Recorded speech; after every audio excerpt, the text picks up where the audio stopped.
went back towards the doors. I got a little bit of shrapnel in my left leg. You said you ran back in toward your family, just wanting to save your wife and kids. Yeah, the scariest I've ever been. Kirby says parishioners carried kids and the wounded out the back. Minutes later, the church going up in flames. I am extremely lucky to be alive. Maggie is joining us now from the scene. And Maggie, you're learning more about what investigators are finding there?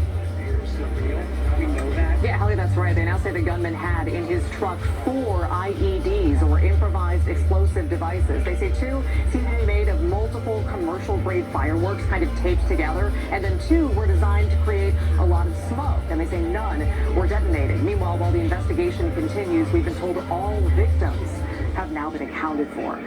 Hallie. Maggie Vesperlat in Michigan, thank you. That mass shooting there, just the latest in a wave of violent incidents in this country, including a suspect who opened fire over the weekend at a waterfront bar in North Carolina, killing 3 people. Here's Aaron Gilchrist. This waterfront bar, popular with tourists, the scene of another horrific mass shooting. Are advising it's coming from a subject on the boat shooting into the building from the boat. In court today, prosecutors revealing they believe the suspect, 40-year-old Nigel Max Edge, intended to carry out the shooting at the American Fish Company in Southport on Friday night, but another passing boat interrupted his plan. Investigators say he returned the next day, opening fire from a boat just feet from the bar.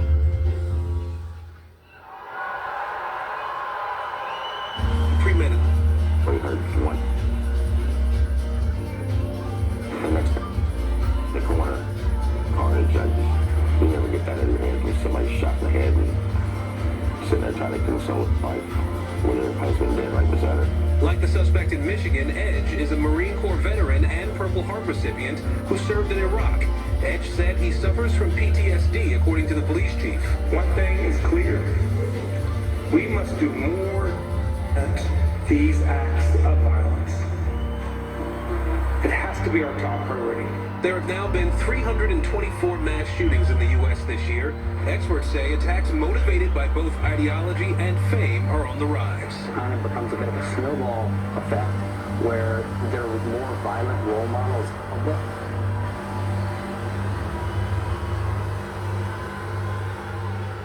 The district attorney here says Edge did make some incriminating to investigators, but they did not offer any theories about a motive for the shooting.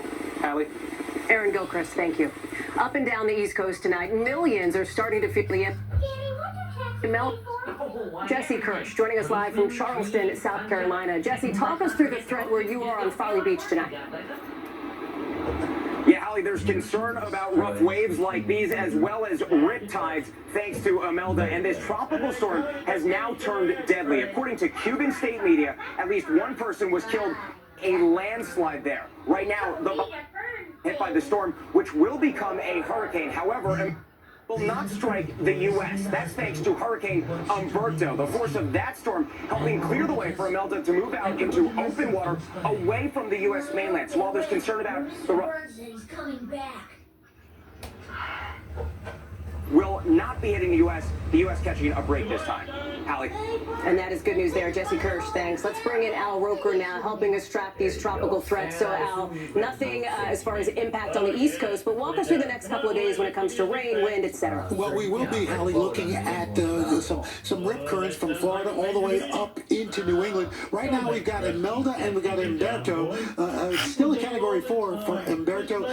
Right now, tropical storm for Imelda. Last time we had 2 storms this close together, 2016. Well, right now, it looks like the 2 storms will crisscross on either side of Bermuda. As you can see, those coastal areas, large waves and rip currents. We do look for Imelda to be about 250 miles away from Bermuda. However, Umberto is going to be going just about, I should say Imelda, just about 20 miles from Bermuda. But again, good news is we have dodged a big bullet on this one, Hallie. That is for sure. Al Roker watching it all. Thanks. To the White House now. With a major announcement from President Trump on a possible peace plan in Gaza. And a major catch. Israel has agreed to the deal, but will Hamas? Here's Gabe Gutierrez. Nearly 2 years after the Hamas October 7th terror attack started the war in Gaza, tonight President Trump mixing hyperbole with diplomacy. One of the great days ever in civilization. As he unveiled a new framework for a ceasefire deal. We're at a minimum very, very close, and I think we're beyond very close. Meeting with Israeli Prime Minister Benjamin Netanyahu here at the White House, who says Israel is on board. I support your plan to end the war in Gaza, which achieves our war aims. The proposal would begin with an immediate ceasefire, requiring Hamas release all of its hostages within all of Israeli troops and a release of Palestinian prisoners. Plus, full aid would be sent into Gaza. I challenge the Palestinians to take responsibility for, because that's what we're giving them. The plan, an intervention force made up of troops from Arab nations, but by a new Palestinian committee overseen by an international body led by President Trump and other world leaders. The board The president saying Hamas has not signed off, giving the green light to Israel to keep its war against Hamas going. Lacking to finish the job of destroying the threat of Hamas. This can be done the easy way, or it can be done